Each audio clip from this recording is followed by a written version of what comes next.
Hi வணக்கம், எல்லோரும் எப்படி இருக்கீங்க?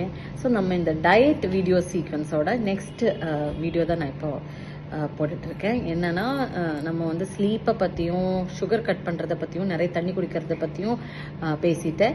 நெக்ஸ்ட் என்ன பண்ணோன்னா, மார்னிங் எந்திரிச்சதுக்கப்புறம் ஒரு 1/2 லிட்டர் தண்ணியாவது குடித்ததுக்கப்புறம் நான் பிளாக் காஃபியில் கொஞ்சம் ஒரு 1 ஸ்பூன் ஆஃப் கீ போட்டு குடிங்க.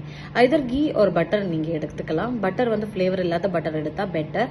ஸோ இது எதுக்கு எடுக்கிறேன்னா, நம்ம பாடி ஹைட்ரேட்டடாக வைக்கும், அப்புறம் வந்து டைஜஷன் ப்ராசஸ் நல்லாயிருக்கும், அப்புறம் வந்து லிவர் வந்து மாய்ஸ்சராக வைக்கும். ஸோ நம்மளுக்கு இந்த மாதிரி லிவர் ப்ராப்ளம் எதுவும் வராது. நம்ம நிறைய டயட் பண்ணும்போது லிவருக்கு அஃபெக்ட் ஆகாமல் இருக்கும். கொஞ்சம் எனர்ஜி கொடுக்கும். ஆல்வேஸ் கஃபைன் கொஞ்சம் எனர்ஜி கொடுக்கும் இல்லையா? ஸோ அப்படின்னு சொல்லி நம்ம எப்போவுமே நிறைய காஃபி எல்லாம் குடிச்சிட்டு இருக்கக்கூடாது. Morning 1, afternoon 1 you can take. அதே மாதிரி இன் பிட்வீன் டைமில் க்ரீன் டீ நீங்கள் எடுத்துக்கலாம். ஒரு மீலுக்கு அப்புறம் கொஞ்சம் சீக்கிரமாக டைஜஸ்ட் ஆகிறதுக்கு குடிக்கிற அளவுக்கு சூடில் க்ரீன் டீ நீங்கள் எடுத்துக்கலாம். நான் எப்படின்னா ஒரு 1/2 லிட்டர் வாட்டருக்கு ஒரு க்ரீன் டீ சாஷே தான் போடும்.